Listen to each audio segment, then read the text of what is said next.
what do we really need for this? What will be the best for these girls or women who are playing, as in who are I'm taking a football? Barbie girl in the Barbie world. Barbie world. Female players across the continent, Africa, are those Barbie that are world.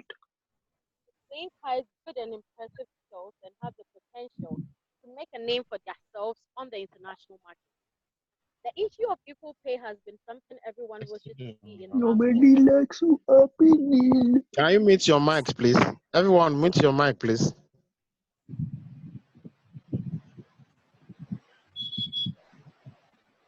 Never. These concerns come in the high when some female national teams started to make great impact in recognized competitions across the globe. Let me give you an example that we all know, which is the US women's national team. Recently, we heard that their case were thrown away for equal pay. They do have their attention, but they have been craving for equal pay for a long time now. They have been the most successful women's team in the world after winning the Women's World Cup in 2019. That was the fourth time they were winning the Women's World Cup. Why shouldn't they be paid as much as the men receive? But this case can be made on their side concerning how successful they have been with their football since their appearance in China in 1991. In comparing to men's football, the 2018 annual FIFA financial report was largely based on the strength of that year's World Cup event, which generated more than $4.6 billion in revenue. This accrued from television rights, marketing rights, and licensing rights. Of the $4.6 billion, 55% of which was about $2.5 billion, came from television rights, and this source is from Investopedia. Now, let me bring it to Ghana. We all know that now Ghana is making a good case when it comes to women's football. Our national teams have been good, but not as we thought it would be. We were on the high from the 2000s, but now it looks like Nigeria, that of Nigeria and South Africa and Cameroon have surpassed that. But when you come to our domestic league, we are making a good impact here. Now, I would say that these ladies don't need equal pay, but they need equal attention. What I always say is that we should give them the education they need. There's always life after football. They cannot play till they are like 60. Never. They cannot do that. The most is 30, 35 years. After that, they are done. But there's a whole life ahead of them. What are we planning for these ladies? Are we giving them the education? Are we giving them the needed attention? When you go to the English Premier League, you know that players have image rights. There are companies that they advertise for, and they get money out of these things. Why should we fight for equal pay when we can get much more from equal attention? What we do for our men's national team in Ghana, what if we do it for the women's side? They wouldn't even fight for an equal pay, never. Because one, companies will fight in for their image rights, for advertisements, they're going to get money out of that. So apart from the life after football, they are still going to get money because they use the fame or they use their image in the right direction when they were playing active. How many retired female footballers can you say that now in Africa we can pinpoint that after life after football it has been very good for them and they are living the best life, even though maybe they got all the money that they got. Have in Ghana? I'm not sure we have a plan where we teach these ladies how to invest their money after playing for the national team, maybe in the Black Maidens, in the Black Princesses, in the Black Team. Is there any structure put in place that lets them invest this sum of money when they are being called to the national team, so that in the next 10 to 20 years, when they are done and they cannot play football due to injury, maybe retirement, those who are going to marry and they'll have to put they're supposed to go and hang their boots. Are we going to make a case out of this that were they good in investing their money? Because we cannot give them equal pay as we give to the men. you can see that the men do attract more than the ladies. When you come to Ghana, in the Ghana Premier League, you can see that they are sponsors. We have that of that time covering the TV production, and we are still fighting for sponsorship. But you could see that in the previous Ghana Premier League competitions or seasons, people were in for it and they were sponsored. What about the women? They are not sponsored. So you can never fight for equal pay. You would always have to fight for equal pay. And we cannot get it 100%, but at least if we get it at 50%, it would be better. It would be better than fighting for an equal pay, which at the end of it, it wouldn't even come up to anything. So as I was saying, image right for our known stars. Example, Oshola of Nigeria, she's playing in Barcelona. A lot of people know her. Is she making good money out of what the fame that she has gotten from playing for Barcelona, out of playing for Super Falcons? Has she gotten that? What money is she making out of it? It should be in a we should be in a time where we are pushing our ladies to be associated with brands, even not internationally, in Africa, locally, maybe in our country, Ghana, in Nigeria. Our companies fighting for these people to be their face of their companies or advertisements. No, but we sit there and we want to fight for equal pay, which is I did a survey and I started asking players because I'm in Ghana, I'm a match coordinator, so at least I have some players that I can talk to. So I started asking, what do you guys really need, equal pay or equal attention? And what they told me was that they needed equal attention because when you come to the match centers, there are no ambulances. Security isn't like when the men or the guys are playing for the Premier League. And these are their concerns. When they are injured, there's nothing like an insurance policy which covers their surgery, which covers the time they will be in the house. There's nothing of that sort. So the little that they have is what they are going to use. And in Ghana, most of the clubs, let's say prison ladies, most of the players are associated with the prison service of Ghana. So they, apart from football, are sometimes locked up with work, which is in the prison system. You go to the police station, some of these players are also working for the police service of Ghana. You go to the immigration ladies, some of these ladies are also with the immigration service of Ghana. That is no problem. So what about those who are not associated with these different or various security services and are paying for their team? What are we putting there for them? Life after football, there's always life after football. You cannot play more than the life that you can. You can never play more than 30 years. You can never play more than 40 years. It's never so. So the best, and what I will argue for is that we need equal attention. Education, we should educate our ladies. We should give them advice on investments, different kind of investment that they should be investing their money into now, so that at the end, when they are done with football, they would definitely get the return from it and would live the life that they want to live. Advertising, we should get these local companies, if not local, international companies, we should fight for at least even one of our stars, one of each country stars to be associated with a company. Face, whether the face of the company, advertisements, billboards, whatever the case, at least there should be that plan in place for these stars. No, I'm not saying not all the players, but which people can sell for these companies. Why should they go for these stars or other people? Why they will pay large sums of money when they can get these local players in our country and make them the face of their country, and at least in turn they will get something more from it. What are the things put in place when there are matches going on? You look at our AFCON. You look at our ALCON. Does our ALCON fly as much as the AFCON does? No, it doesn't. What are we doing as member bodies? What is CAF doing? What is GFA doing? What is NFA doing? What are the various football federations or associations doing to promote ALCON?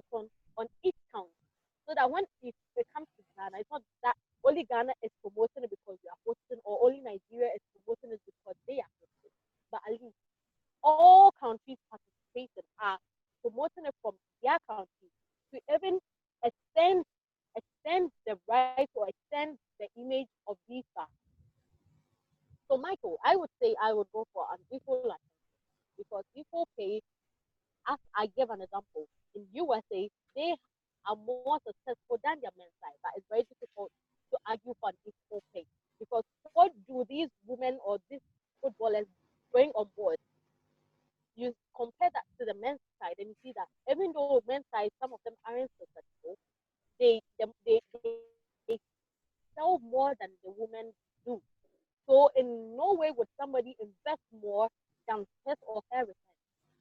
So that's what we are supposed to do. If we cannot get an equal pay, we should find alternatives to let our ladies or our stars get returns life after football, and which is equal attention for all. Thank you very much. Thank you. Thank you. But let me ask you this, Abigail, from the media angle, have you guys put enough effort into women's football as you are doing for the men's football? Like I was saying, for now, most of the media outlets in Ghana, on their sports segment, have started incorporating women's side into it. So apart from them just talking about women's football, there's this section where you would definitely, especially during the Premier League when the women were also playing, I had a section where I would throughout the weekend the matches that I would witness and those that will be on TV or those that I would see on the media, maybe Facebook streaming or anything of that sort.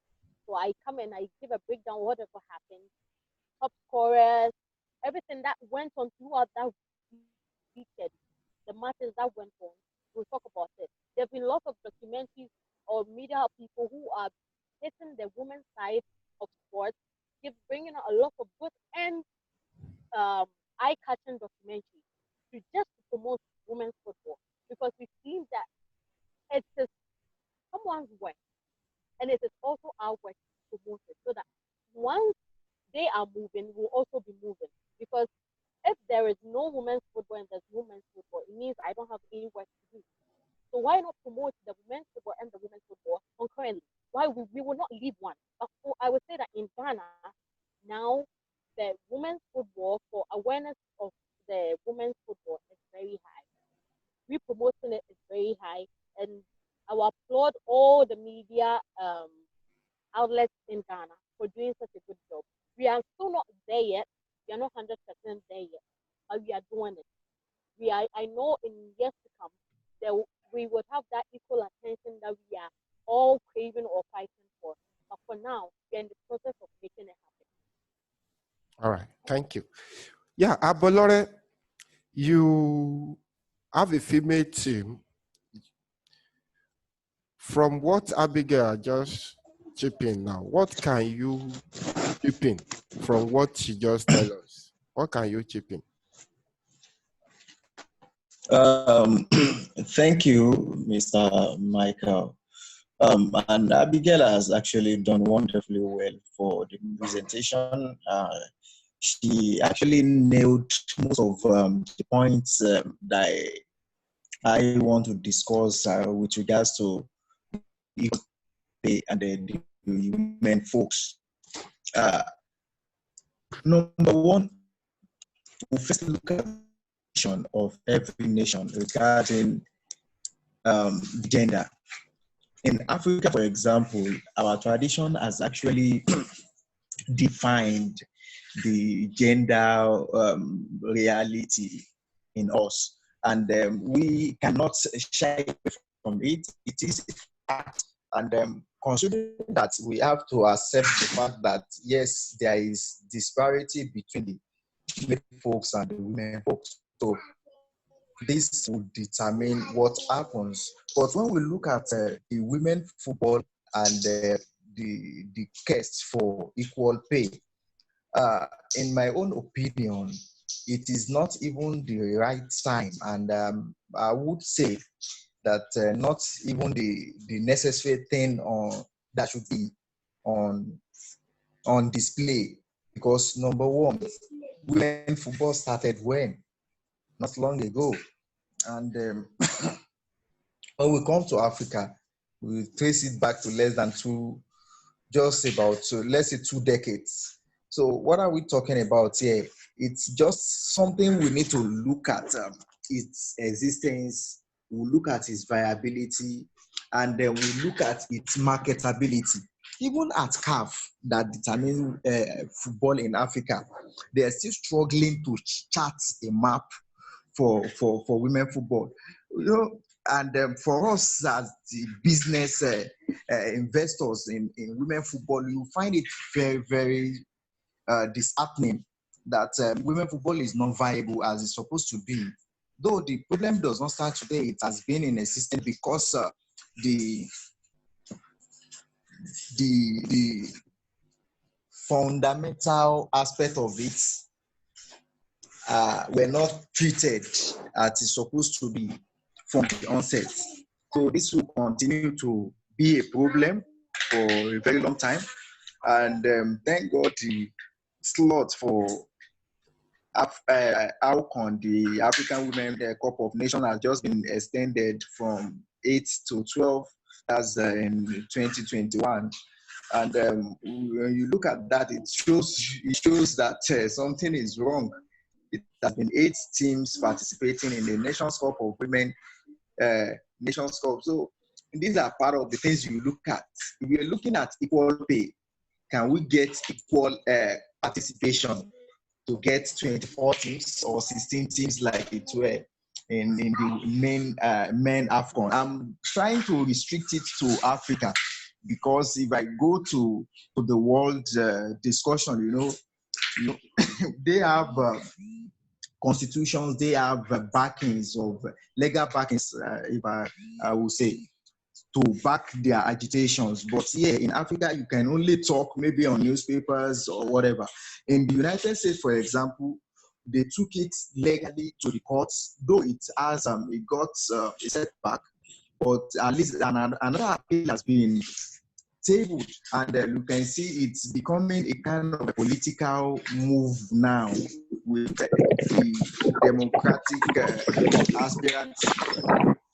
Democratic aspirant Joe Biden pushing for support for women equal pay in the United States, and maybe the incumbent Donald Trump is not in support. That's not where I'm going, but because they have legal backing, they can fight for it, so they can push it to anywhere.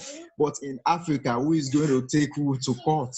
When you look at our constitutions, are there any rooms for that? No. So this is where we need to look back, to look at what we actually need. Like Abigail rightly said, mentioned, we need to look at retirement benefits for every women national team players after football. There should be something for them. But another clause in that is for those who play or feature for the police, the army, and some other defense corps, are they still going to get benefit after retirement? Because in the first, they will be remunerated. They have the pension after retirement from the first also. So this is going to be double-sided. These are one of the things we need to look at. Retirement benefits should be constituted for any player who has featured for the national team at all stage, be it under 17, 15, the under 15 that they are trying to introduce in the coming month or year. So from any category you are featured for the national team, you should be registered as a beneficiary of a retirement package, regardless of what it is. And also, there's kind of a mentorship program. This we have to do with, like she rightly said, ambassadorial role or possibly a role model appointment. They should be the face of some of the top products in Africa, in the country they domicile. In Nigeria, for example, we have a lot of women products that these players can actually face, as in to be their face to represent them. If you don't, maybe because you are the Caesar to show of this world, or maybe you are the Odega of this Nigeria. No, a player represents a product. If we are able to do that, we have numbers of them, like hundreds or whatever. So we can share this on these players.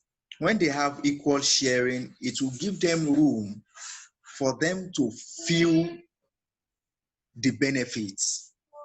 Oshuala is an ambassador for MANSUR paracetamol.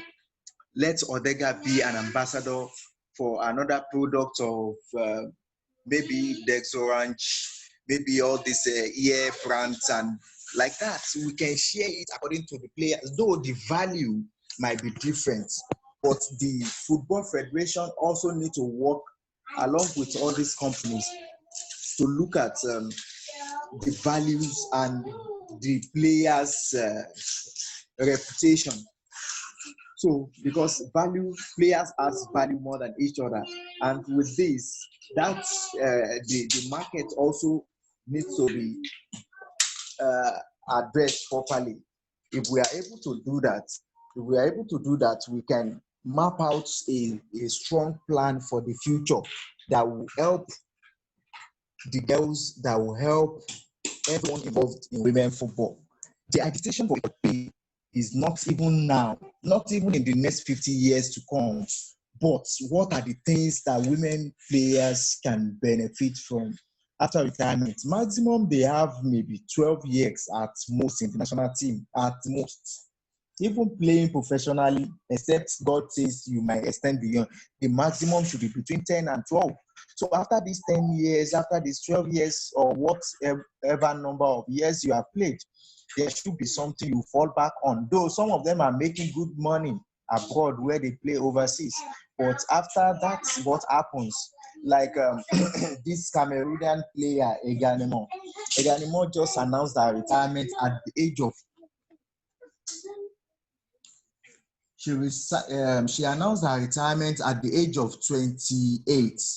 So what that tells us is it means so many things are hindering women football development. If a player of a caliber just out of nowhere decided to quit football, then it shows there are a lot of challenges, there are a lot of problems that we need to even sort internally.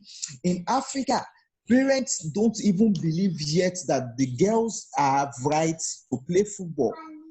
So if some families are still battling this challenge, then it shows that the orientation must be properly channeled. A lot of campaign must be done to accept the female folks into women football. Into the applicability of playing football.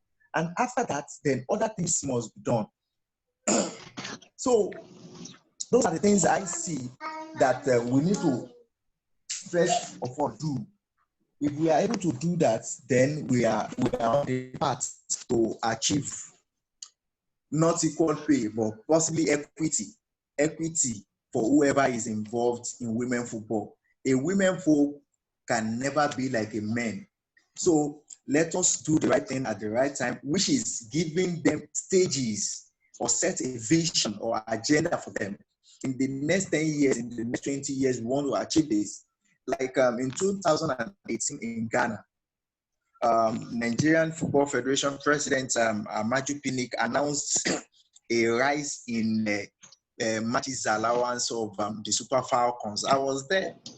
So, you see the excitement in the players. But the question you ask is, that has been the practice for a long time, from 5,000 naira to 10,000.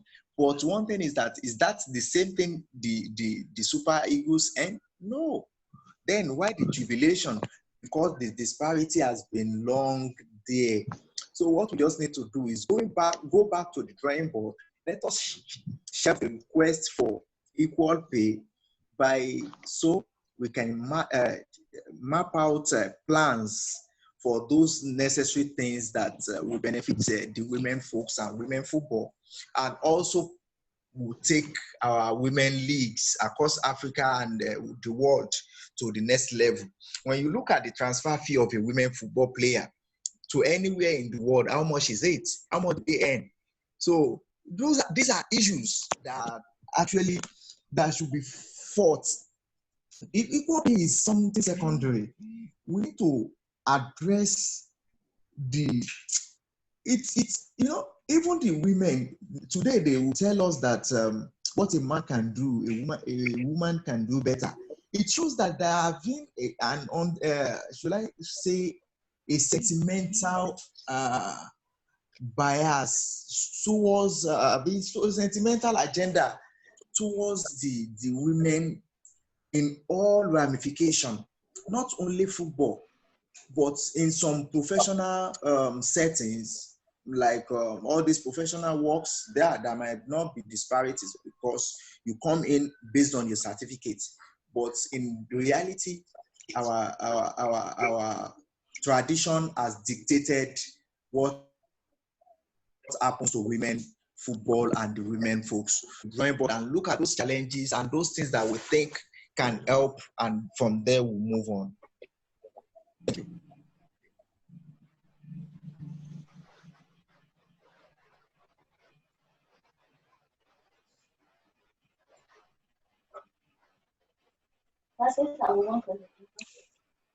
Come here.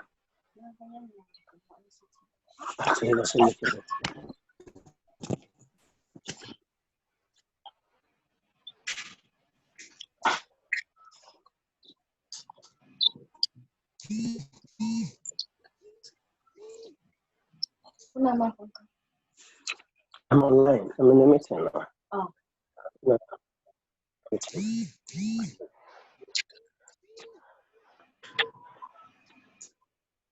Yeah, Michael, I'm okay now.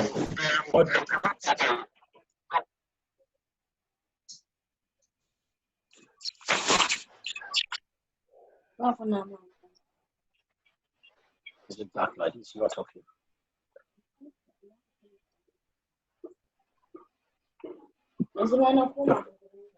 Minute?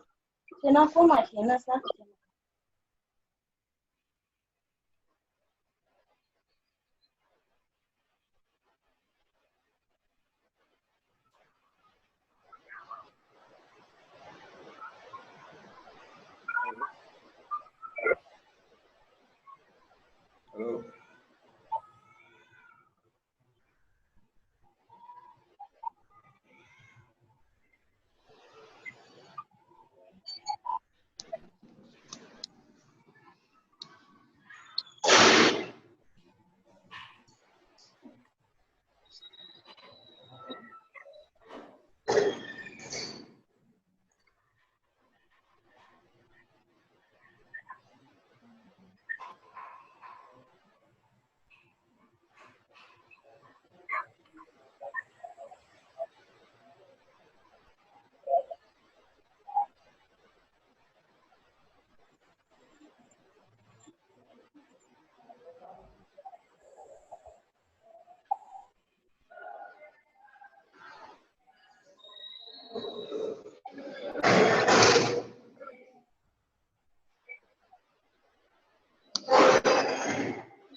Hello, Michael, kindly check your speaker.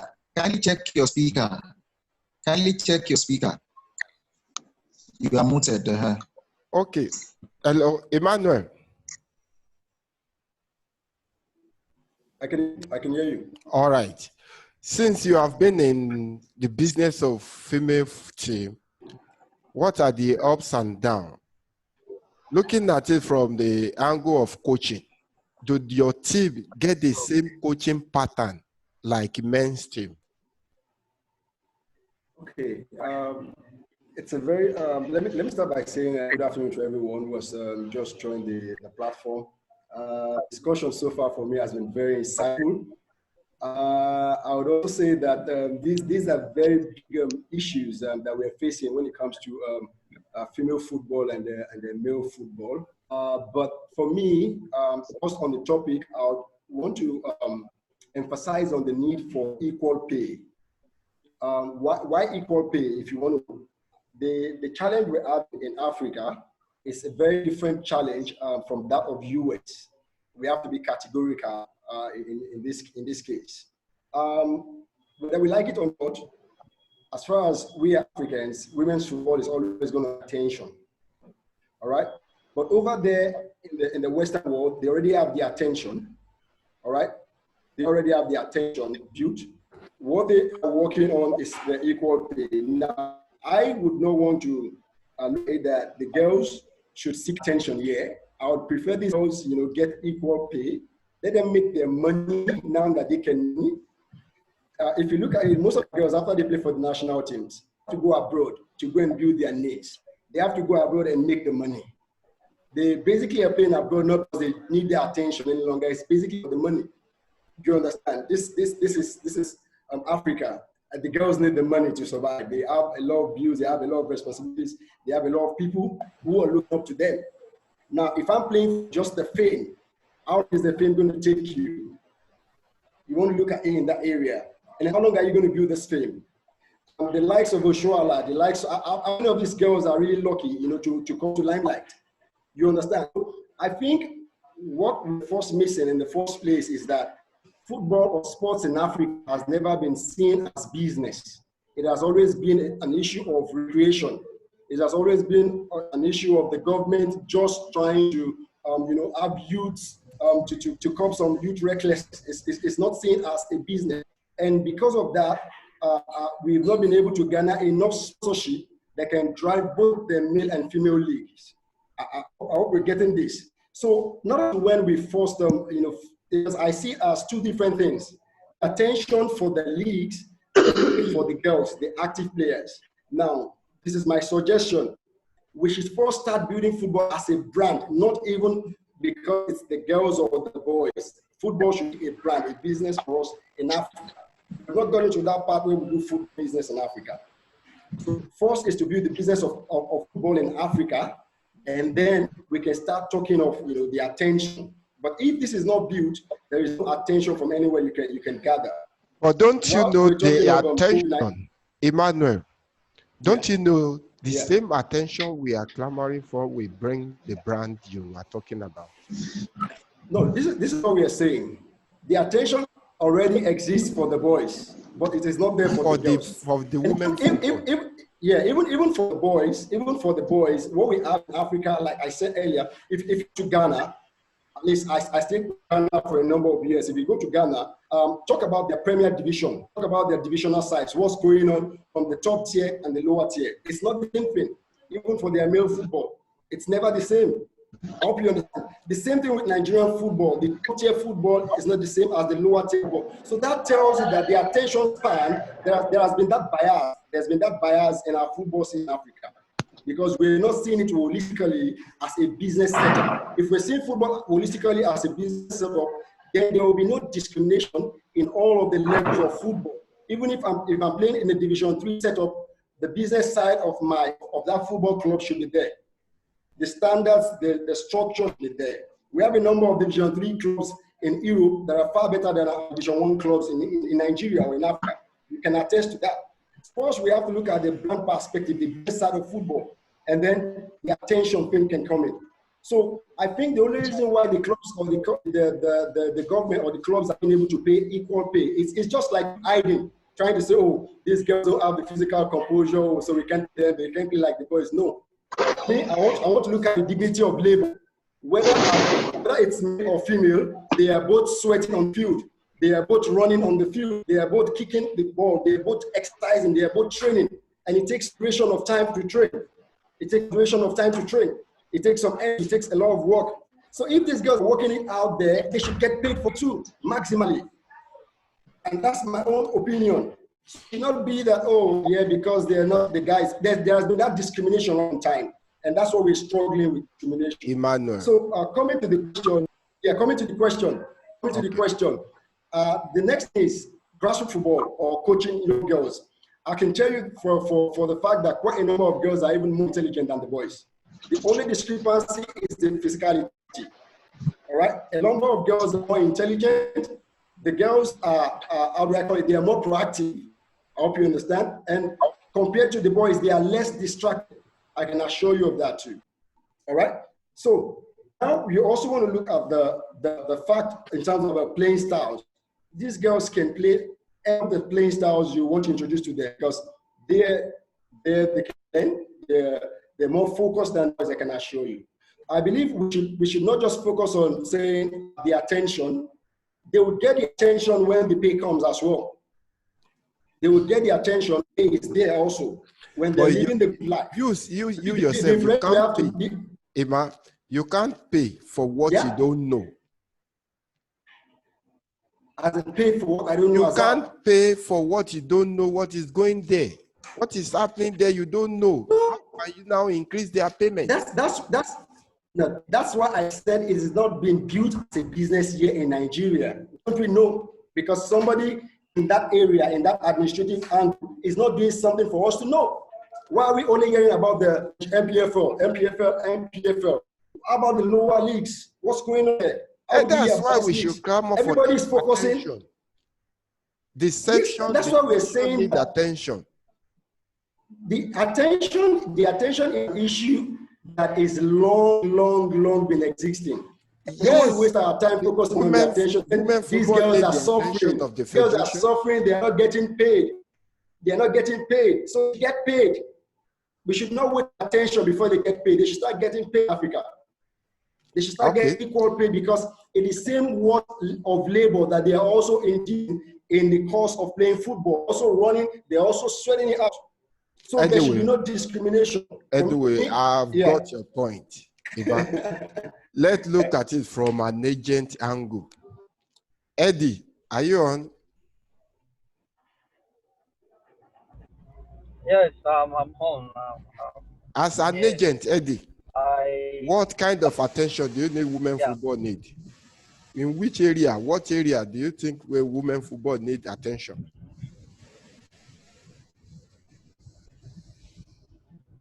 All right. Basically, I must commend all the previous speakers, and they've actually emphasized more important points we need to look into. Like the president of Dream Stars said earlier on, the regulation, the existing regulation is very important as it relates to football generally in Africa. So, we're talking about the regulations. We need to also pay attention to the regulation as it relates to female football. And also, when we're talking about pay,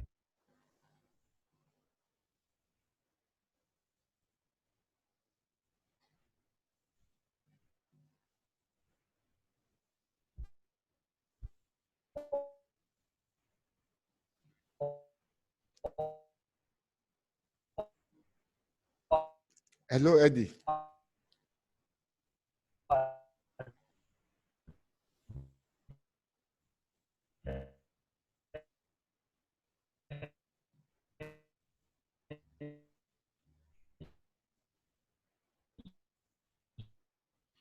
It seems the network is not all right around that side. Yeah. Exodus, as an agent. Exodus, are you with us?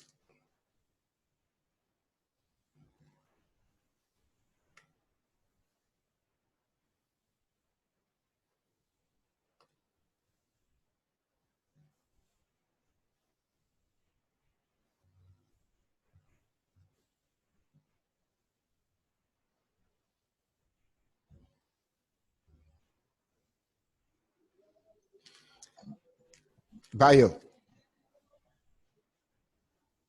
Yes, I'm with you. Yeah, from the media angle. Have you been reporting for women football as you are doing for men's football? Thank you very much. That would have been my first port of call, even if you did not ask that question. You know, from the media angle, we have to be realistic. You know, the reportage has not been the same as we have in male football. But then, whose fault? It is never the fault of the media. You see, you can't report what is not happening. And let's take a look at it, for instance, in Nigeria today. even before the issue of coronavirus pandemic, how many female football tournaments do we have in Nigeria? Not until recently, when the NWPL, that's the Nigerian Women Football League, started gaining a kind of stability. It has been in shambles for a whole lot of years. So it's quite difficult, and the popularity is not at the level of male football. And your question, is it possible to meet to report it at the same level? Because, for instance, everywhere across the world, male football is popular. Look at England, for instance. The English Premier League is termed or believed to be the glamorous league in the world. It is not to say that we do not have a female league, in England, or female leagues in Europe. But then the male leagues get the attention due to the drive, monetarily, economically, in terms of revenue generation. Male football will give you everything you want. I think what we should be talking about is the attention here in Nigeria. The equal pay thing is just like a tall order to me, very, very tall order, because you want to pay the ladies the same amount of money the guys are earning. The ladies, are they generating as much as the guys are doing?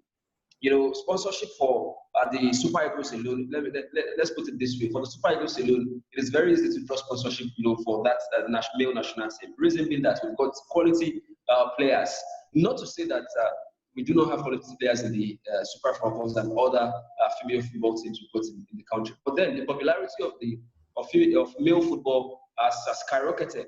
And you take a look at the caliber of teams they turn out for in Europe. It is quite easy to identify with these players and get sponsors to put money down to get things done. But I think the first thing we should be doing is we should focus on developing female football in all spheres. I mean, in all ramifications, from the grassroots level to the league level to the national team.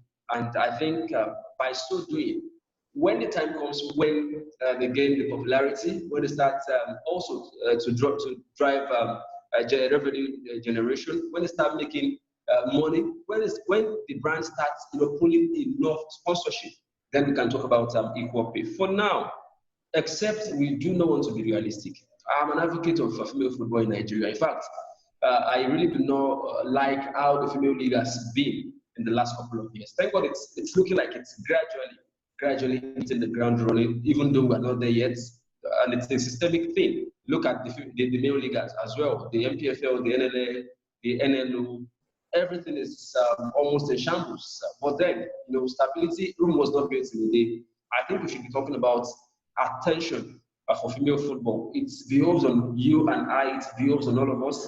Let us ensure that we give these female folks enough tournaments, to showcase themselves. Let us ensure that the league is running. Apart from the league, let us throw up a whole lot of tournaments that will allow female footballers to also, showcase themselves. So agents, scouts, coaches, can also have access to seeing female footballers play. One of the speakers was saying that female footballers are actually intelligent. That is very true, because I have, of course, had courses, to follow female football passionately. But then I think the most important thing for now is the attention. Get them involved every now and then, and by so doing, when they start, drawing up the sponsorship, when they drive this, when it's looking like they are also independent when it comes to generating revenue, then we can start talking about equal pay, even though the pay might not be equal, maybe not equal, or something close. But that is not even, that should not be the major issue now. Let's develop female football in its entirety. Thank you. Let's look at it from the coaching angle. Coach MANSUR.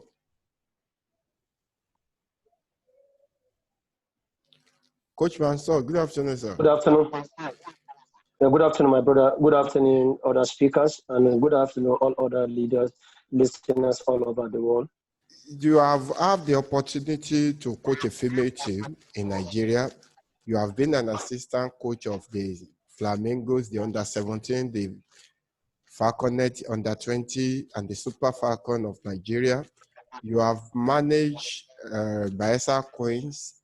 You have managed a lot of female teams in Nigeria. What do you think the women's football really needs? Attention or equal pay?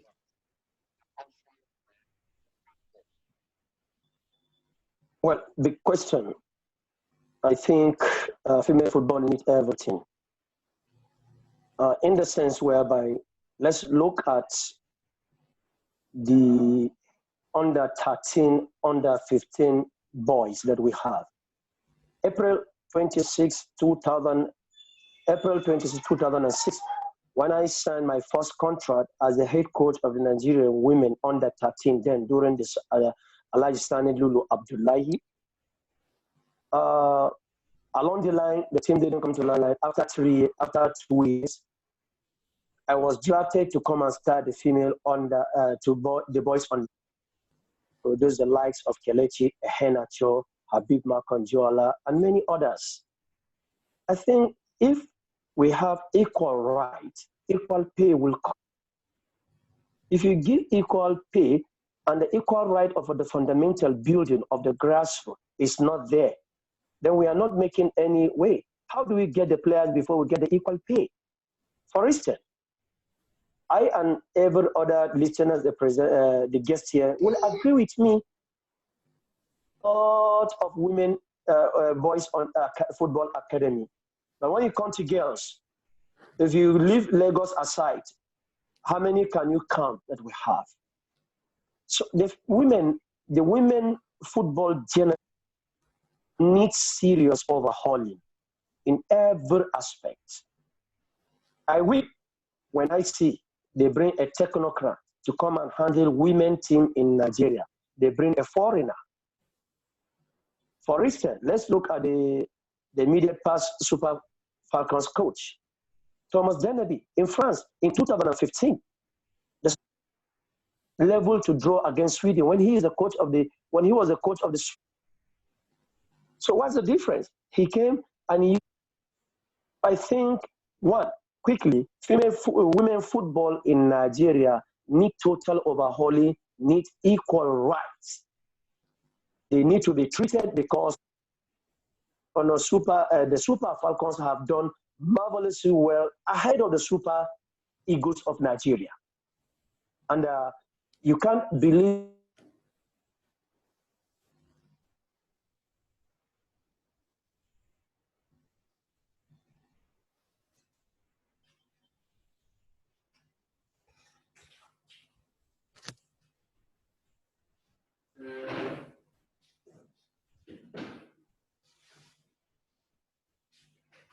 Jesus. everybody will tell me, no, they are not ready.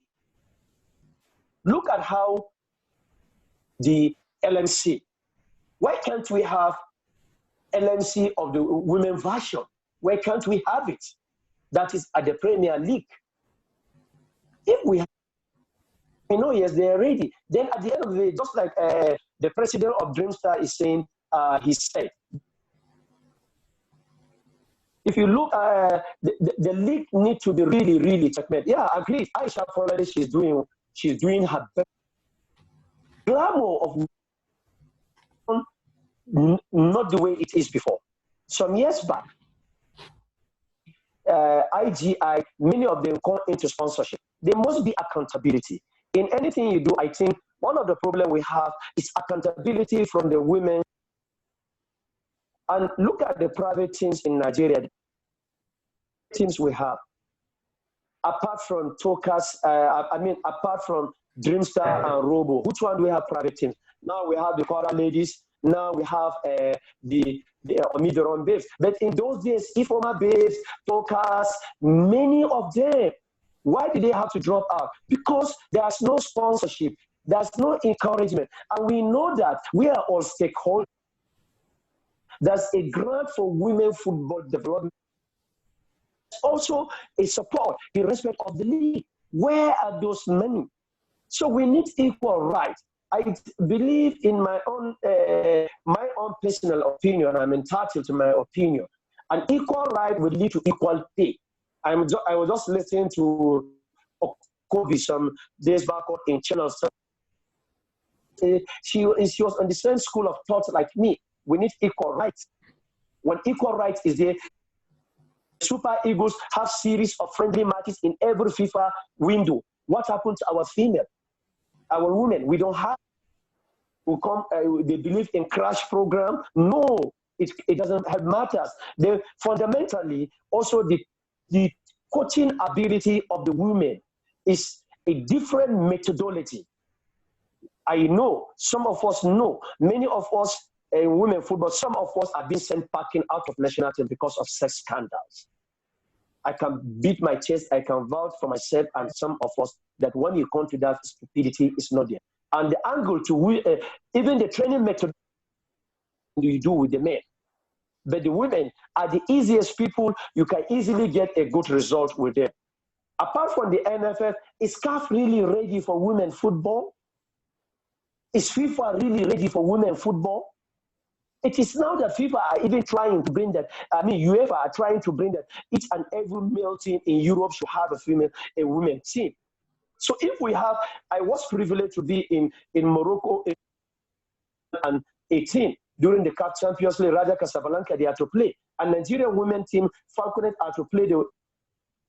Could you guys believe they have to shift that match just because of 4 or 5 girls of the Morocco national teams, Tunisia and Morocco national teams who are playing for Raja Casablanca, and because their boys are playing in the CAF Champions League, the team now have to, the national Morocco FA have to run right to because they are girls to go and attend. In Nigeria, how many male teams do we have that have a female team? There are not many. When you count of Bayelsa, you take away Heartland, you take away River State, you take away Delta, you take away Nasara. Out of that, how many are we? So a lot of things have to do. And also the media aspect. The media, you will all agree. I'm happy we have some media guys in this very discussion. Media are not also really helping matters in terms of publicity for the Women League. But whereas the Women League have contributed eminently to this very country. There are many factors, but I'm not now. I think we have less than 11 minutes, except if the is going to extend the time. So there are a lot of things to talk. So when I talk about, and also even the women coaches, they have their own problem. When they're advocating that they should give them chance to do, how many of them, if they are married women and they are still, and once she's pregnant as the head of the coach and she's the head of the team and you are traveling for a match next tomorrow and you didn't see your management of the team and you have to travel, some of them, they can get miscarriage. So a lot of factors, many things. I don't think we are really serious in this country. We have a long way to go. That is just the basic truth. Every aspect, everybody have a role to contribute. Coach, thank you for your time. But let's go to Akang. Akang is the media officer of Ibom. How are you?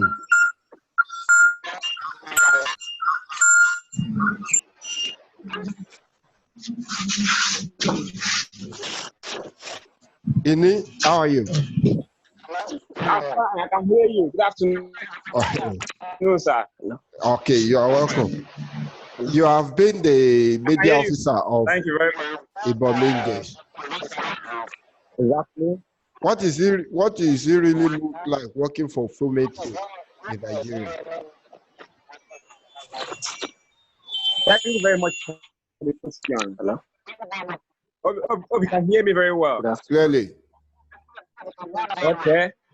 It's very fantastic working for female football in Nigeria. And also, at the same time, it's funny. You are asking whether you are on to Fresh Talent Football Club. You are not on to. Hello? Because Fresh Football Talent Football Club Academy is not a person. But Hello? you are talking to the official of the academy. Hello? I'm hearing you. Okay. I mean, working for female football is interesting, and at the same time, working in a female football team is also funny. It's interesting in the sense that you'll be able to have a look at the way the girls are displaying their skills. Sometimes you might be wondering if a woman can do what she's doing at the pitch. At the same time, you get wondering also why they are not giving the same treatment the way they're giving the men. Some of these women are very young to get into football. Most of our men will get more older before they can play for a state women football team or a club. But you will see that at the end of the day, the payment is always very funny. Funny in the sense that they cannot take even half of what the men are taking. Let me set an example in my own state, Akwa Ibom State. What the male teams are collecting as their take-home salary is not the same way the girls are taking also in Ibom Angels. Okay. Also, the girls put on all their best. Some of them are breadwinners in their different families.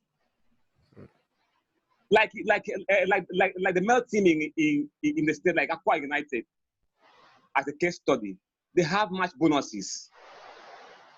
But Ibom Angels, ladies or women don't have much bonuses.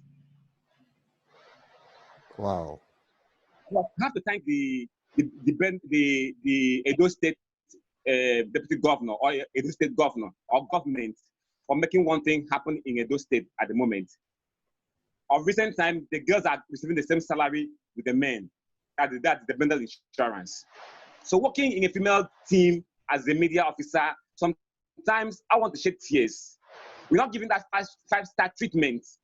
Even when we were like second position in the IT Cup, the FA Cup as it was being called before, coming back with the silver honor, it was not really very, very attractive, and it really affected our team.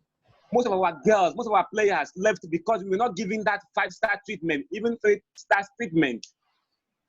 What we heard from the authority was that we didn't pick the gold. We didn't take the final prize. But the effort of being in that position for the first time, even at the second time, nothing really came out.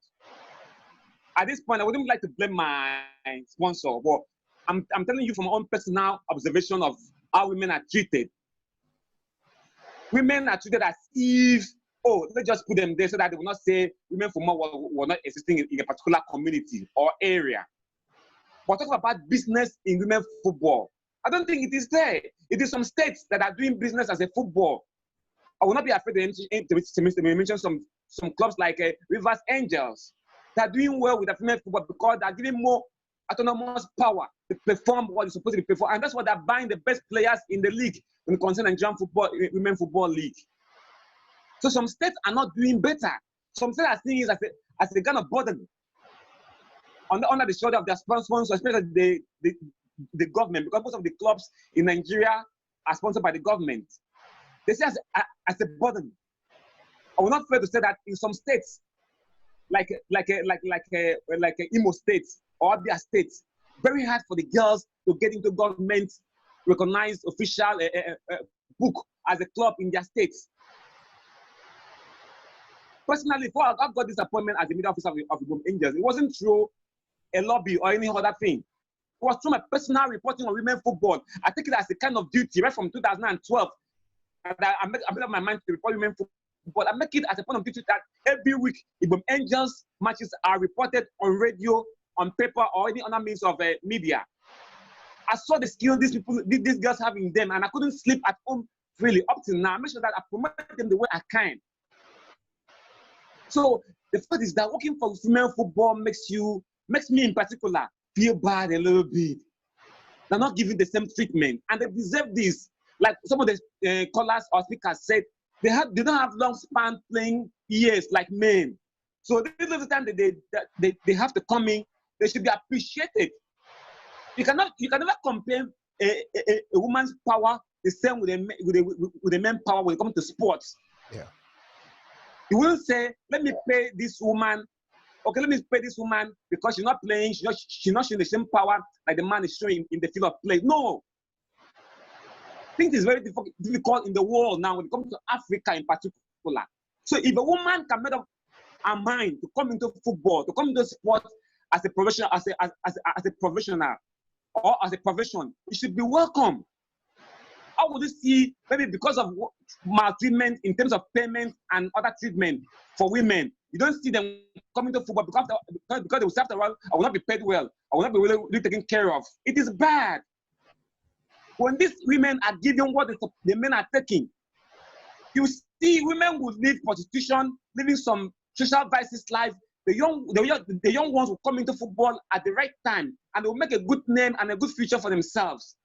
So I believe the sponsors, especially the government, who are the sole sponsors of most of the female football team in the country, should really lay emphasis on them. They should give them a good camp, give them a good luxury bus, take care of them, make everything to be nice for them.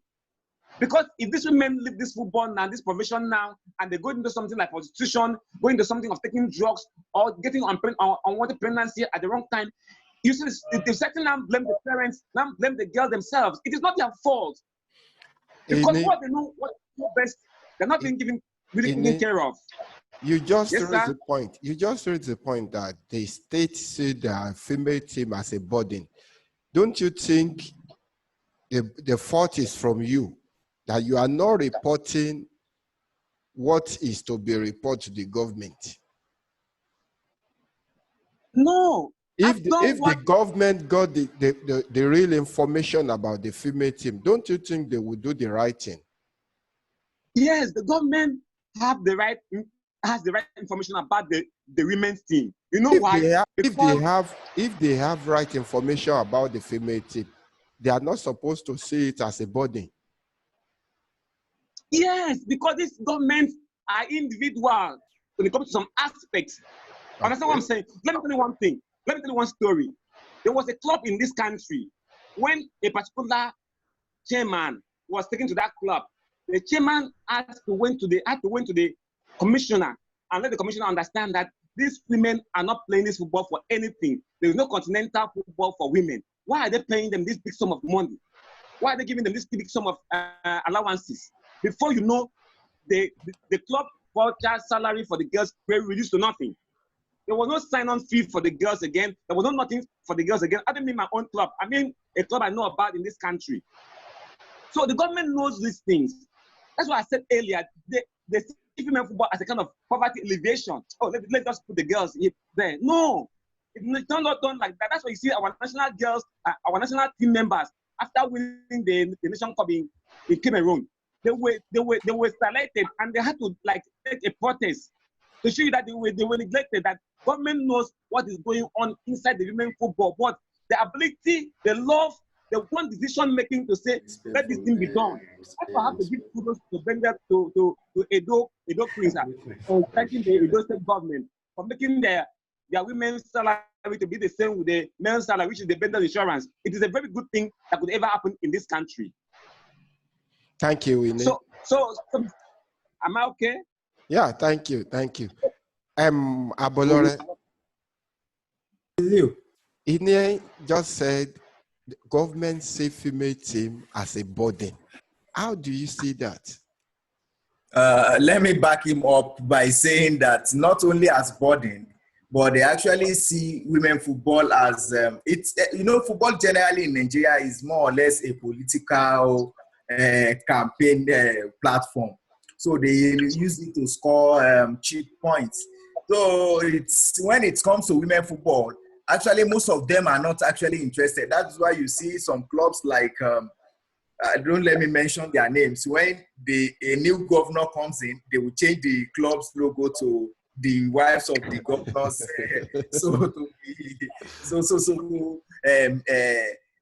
All these kind of changes. It's not a good image. It doesn't give good image and representation to clubs and for development.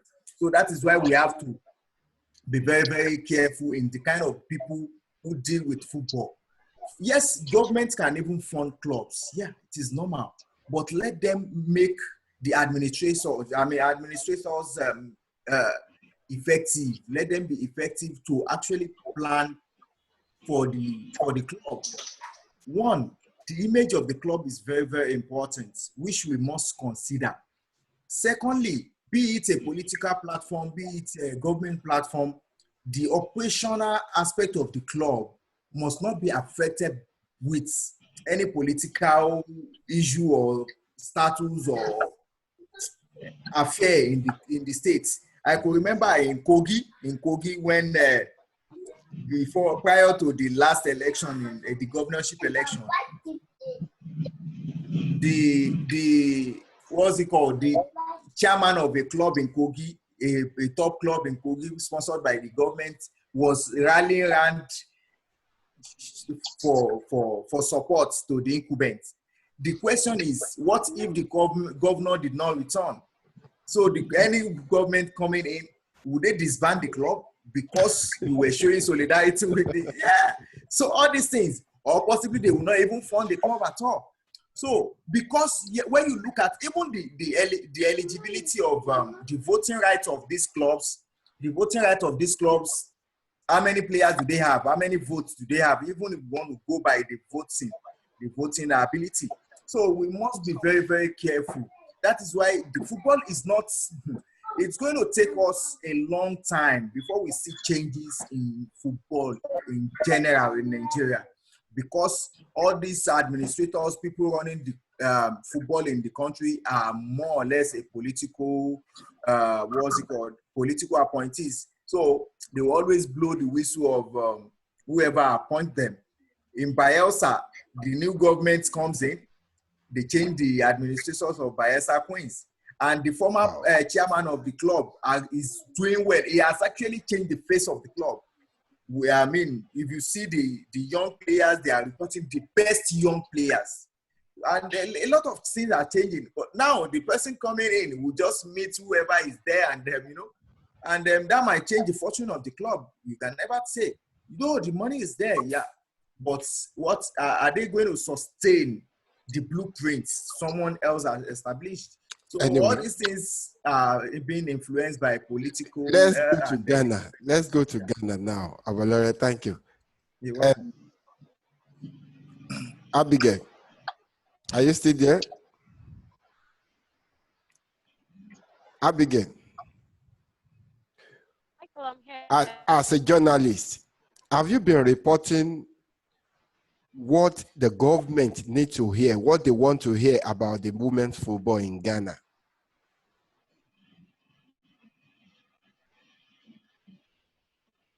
Yes, we do. We say it as it is. For Louder, we please. journalists in Ghana, they're trying to push it. We journalists in Ghana, we are trying to push the women's football to a higher platform, move it from where it is, because in Ghana, most of the clubs are owned by individuals. The investments and everything are from people's pockets. And it's very difficult when you're playing in a league where it's not being sponsored. So actually this year, there's an allocation of money to the Women's Premier League, but it's not as much as we would want it, but it's the start of something. You cannot push for more because we are now trying to get it. So now the cost of the investments that these administrators or club owners incur at the end of the season are being lowered, maybe by a few percentage, let's say 5%. So we journalists are trying our best to promote it, at least, if not everything that the men's league are having, at least sponsorship, make it more attractive for see our female players going to Spain, going to England, like you have with Australia in Nigeria. We would want to see our players also there. It's not just about taking the money. So what we are doing now is to get more of these matches on TV. If not on TV, we record them, we cut it up, and we show it on our television.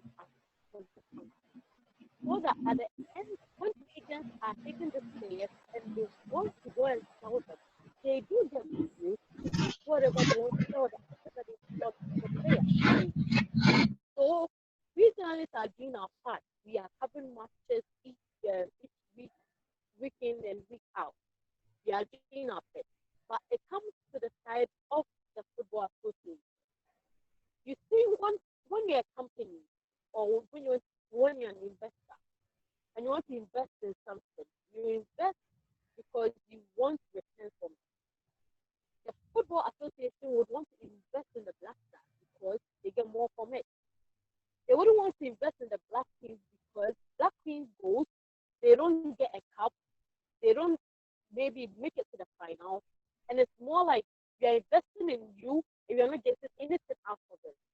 But even though the Black Stars are not winning AFCONs and tournaments, they still come with monies because the government would sponsor. So the Football Association is not putting money into it, but the Ministry of Sports is putting money into the Black Stars. Their campaign, their tournaments, everything is going in there. But when you come to the Black team, when you come to the Black main, you come to the Black princess, it's not so. Because at the end of it, in Africa, what is it like? What is women's football like? When they go to AFCON, if you win AFCON, what are you getting from CAF? So what are you even bringing? So they wouldn't want to invest in something that they know at the end, their investment would be more than they would think. No, that nobody would ever want to do that. Nobody would ever want to do that. But on the side of we journalists, we are doing our part. Having matches, talking about it, making sure that on social media they are trending. If they are not even trending, at least we try to make it known to everybody that there's something going on in Ghana in women's football. It's not just about the Ghana Premier League and you talk about Sodeke and you talk about Algeria. You're talking about immigration ladies, you're talking about Pablo ladies, you're talking about Kumasi Sports Academy, you're talking about police ladies and prison ladies and all of it. And from these clubs, you get a pool of female players who are good for our national side. So that's what we are doing, Michael, in Ghana. That's what we want to do.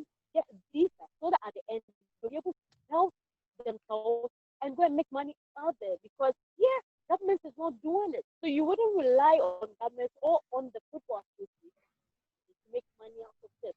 That's why for my introduction, I said people attention. Once they get these attention from media, they get attention from the continent, that's it. If someone was making mention of Shola being a face of one pharmaceutical company, that's good.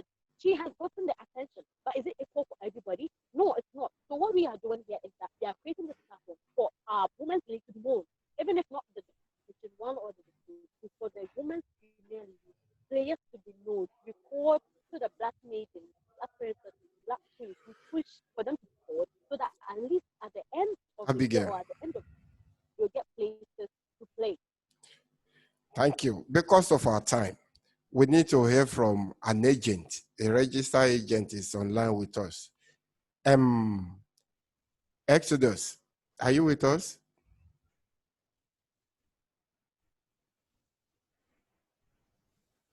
Hello, Exodus. Hello, can you hear me? Yeah, clearly. I'm on now. Yeah, as an agent, have you been managing a female player? Did you have any female player under your management? Well, right at the moment, I don't have any, but I'm planning to do that because I want to explore that aspect since I've been hearing from United Nations for gender equalities. And I think it's a good way to go also. But since we are dragging the issue of equal pay or equal rights or equal attention, it's a good thing if we can really give our female soccer player a equal attention when we are giving also. We can't do the right thing for them. So right now I'm thinking of exploring that department to have a female player. It's going to be a good one, and I'm sure there's a lot of prospects in it if I can be able to network myself with other agents outside there. Thank you so much for your time. Before you venture into female football, what kind of attention do you think the FIFA, CAF, or Nigeria Football Federation can put on the female football?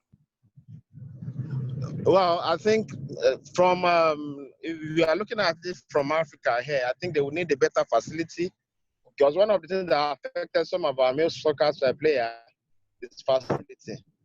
they should work on our facility for us to be able to improve our football in the female aspect of it. So if they work on facility and also if they can be able to get a proper coaching system for them, I think they will come out better than the level they had now. Okay. Finally, equal pay or equal attention? Well, based on United Nations that they are clamoring for gender equalities now, I think both is very important, both attention and equal pay. You need to go for one, equal pay or equal attention. Equal attention. Under attention, there is pay under it. All right, thank you. Abigail, equal pay or equal attention? Equal attention, Michael. Equal attention. Thank you. Coach MANSUR, equal pay or equal attention? My brother Michael, I've said it earlier, it's all about equal attention, equal rights. Equal right. Okay. Yeah. Equal right is there, the equal pay will come in. But if you give them pay, other things are not being given, what do you do? Thank you. All right. Abolore, yeah. Equal pay or equal attention? Anyway, equal attention is actually what I will clamor for 1,000,000%. So yes. Emmanuel, equal pay or equal attention? Obviously, it will be equal pay. And I will ask one question before I leave. And the question is this: to the agents who are not managing the female players now, to the media persons who are not reporting female football properly, why are they not doing it? There is no motivation. Which is all right. The agent is not managing that player, that female player. They think there is no money there. If there is money there, they would have gone there. So equal pay is it for me. Thank you. Yeah. Thank you. Ini, are you still there? Yes, I can hear you. Equal pay or equal attention? To me, what is equal pay and what is equal attention? To me, both are the same thing. They should be equal pay, equal attention. They are human beings. And they don't have long lifespan to play. So both are the same. And they are in the both equation. I need it so that these women can play good football for the world to see. Nigeria, Super Falcons are making Nigeria more proud, win more laurels than the Super Eagles. Why is there no equal pay and equal attention to women football, please? That's what I need, equal pay and equal attention. You go for both. Yes. Thank you. James Akman, you have been with us since the beginning, since the start of the meeting. 60 seconds. What do you have to say? Okay. I'm glad to be part of this meeting. I have heard all the conversations. I've heard all the speakers, the interactions as well. So I would go for equal attention for women. Our women are doing very wonderfully well when it comes to football. So why not give them attention like the attention that is given to the men? If equal attention is given, if attention is given to women, they will go extra mile. Look at people like Francisca Odega, people like Nigerian footballers, female footballers who are doing very well, playing outside the country. If we give women attention, women football equal attention, we are going to see women football developing, and we are going to see that boarding stars in secondary schools and communities will like to emulate this one thing. So equal attention is my advocacy. All right, thank you, James Akman. Before we go, just last year, June, FIFA promised to invest $1 billion into women's football from 2019 to 2023. And they have reimbursed the money. In 2023, they are clamoring for 32 teams' participation in the Women's World Cup. What can you say about that, Abolore?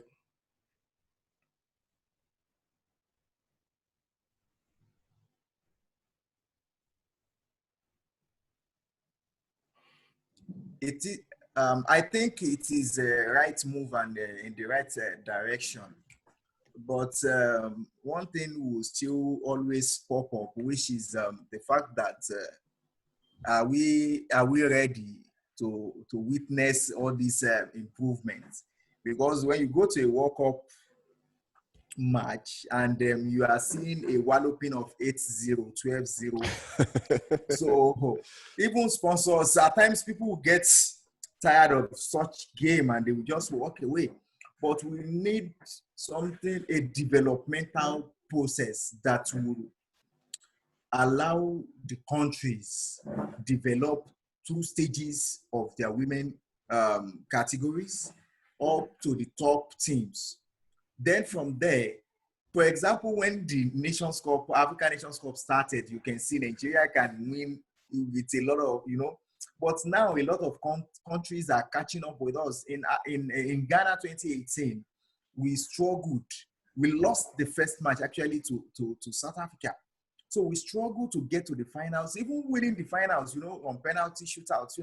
This has shown you that, yes, African countries like South Africa is coming up. Cameroon is there already. Ghana is doing very good, and Zambia. So when if we want to host a World Cup of that magnitude, we want to have more teams, we need to look at the qualities of these continents. Yes, in Europe, they are there. But Africa, possibly we might see some few of them. That is why it's very hard for us to get beyond the second round at the World Cup. But it is a good development if the financial support is there from sponsors, and FIFA is actually agitating for.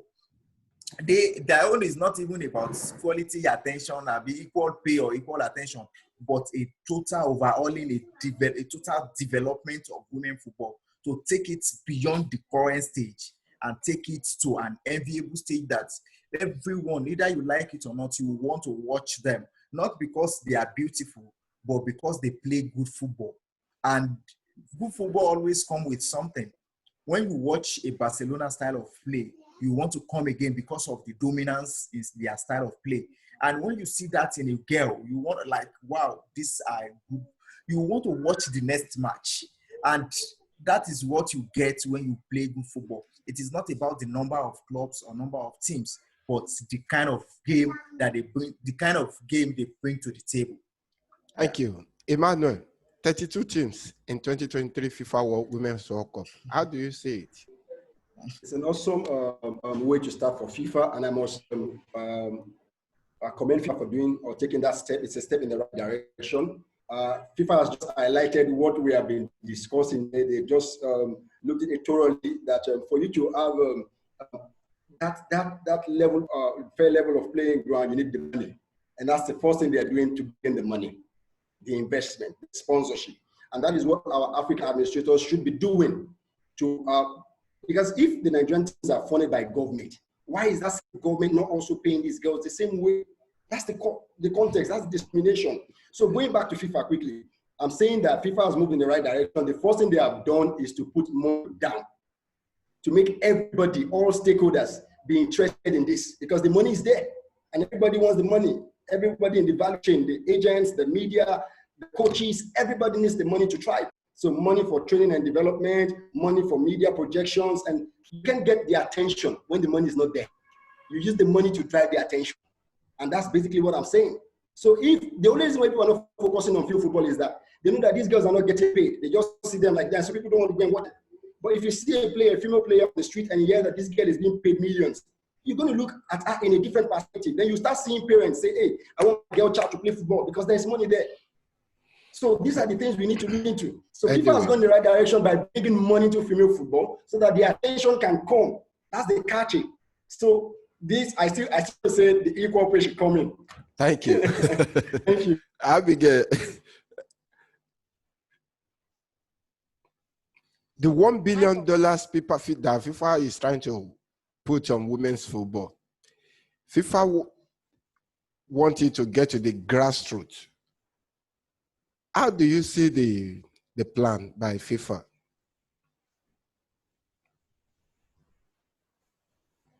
Initiative by FIFA. Yes. But it boils down to the question, will these associations, member associations, make good use of it? Where will you want have Ghana Football Association to invest the money in women's football of Ghana? If you are to advise the Ghana FA chairman, from the grassroots, actually. From the grassroots, you would see that most of the time it's in Ghana. Some clubs do have their own packs which they play.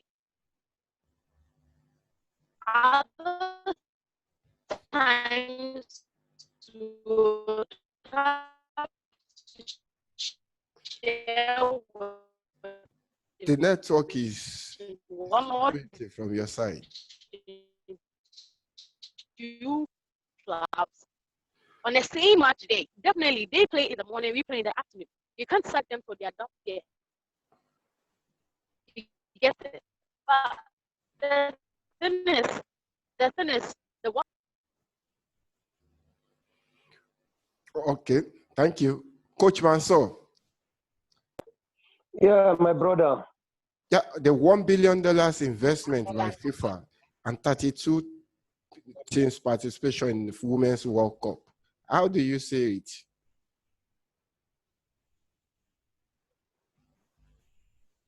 Hello? Yeah, we can hear you. Yes, and you said 32 what? 32 teams participation in the Female World Cup by 2023. How do you see 32. Yeah, the development for 32 teams in the World Cup is a very good one for the women. That is what it's a welcome development. But again, I weep for my country in Nigeria because we our sister Abigail. You can hear from my sister Abigail from Ghana. She's saying it as it is. Most of those teams are not owned by government. They develop this game, they encourage this sector, just like the president of Dreamstar said, many of these teams are being settled by political appointees. I would deviate a little bit. I remember 2009, 2010, when I was a technical advisor of Bayo. I believe the chairman of blessed memory, may he rest in peace. He is the one who supplied the kits. When he entered the stadium, is asking which team is Bayo with. That is the team that is somebody is the chairman of the team, but he's asking if you know the color of the jersey that he purchased for the team. So it's not about numbers, it's about quality. Whether we like it or not, up to now in this country, Ismail Mabo, an indigenous coach, a stakeholder, is the best because US 99, we know how far we have reached. Then money, $1 billion by FIFA. Great. I appreciate FIFA because they have a good structure. But again, our brothers from Africa, I repeat it, are they ready for development? Not that this money will come in. Tomorrow you hear, forgive me, you hear Jesus Christ has died. They can't account for the money. FIFA doing a very good job. I pray there should be serious, full accountability. Our league in Nigeria is dead as far as women's football. I would like to put it because of time for having such kind of a very wonderful discussion. And I think this discussion should continue. Maybe quarterly. It will really, really help. And I'm happy you are recording this video. And after it, I hope you can share the video with some of us. I remain the only Aboki coach. Thank you, everyone, for being part of this show today. I really appreciate you. Abolore, thank you for your time.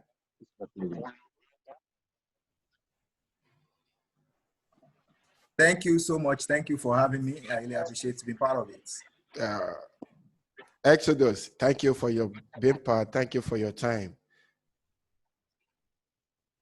James Akpan, thank you for being part. Thank you for your time. Abigail, I'm grateful. The only female in the team. Thank you for being part of the show. You're welcome. Okay. Well, we are going to close now. Akang, are you still there?